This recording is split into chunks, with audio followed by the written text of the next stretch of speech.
Today is April 15. I'm Pastor Michael, and this is Wilderness Wanderings, an archive edition.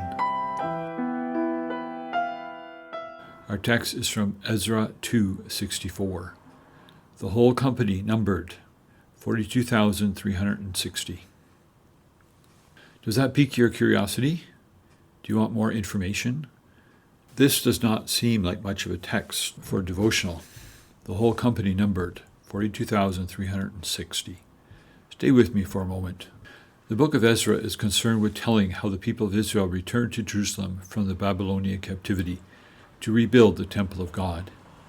The story recounts the challenges this community faced in the return and the rebuilding project. One of the first challenges was to ensure that those returning were descendants of Abraham and Sarah. Ezra 2 is a list of names of those who could trace their ancestry back. The list includes only men and totals 28,529. Add some women and children, and the total Israelite returnees are 42,630.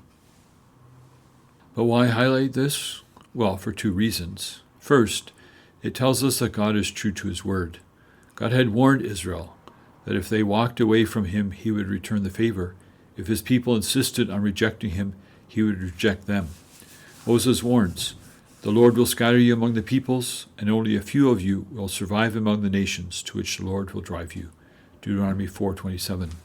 God fulfilled this warning. Israel insisted on worshiping other gods, and so the Lord scattered them. Only 42,630 people returned. How decimated was Israel? When they entered the land under Joshua, the number of men was 601,730. That's in Numbers 26:44. From 600,000 men to 28,500. That's a huge reduction. This brings us to the second reason for paying attention to this abysmally small number of returnees. Humanly speaking, Israel doesn't have a chance. The task before her is too large, the obstacles too insurmountable. But that is the point. It reminds us of something that keeps happening in the biblical story. Folks like Sarah, Hannah, and Elizabeth were barren when they became pregnant with important people.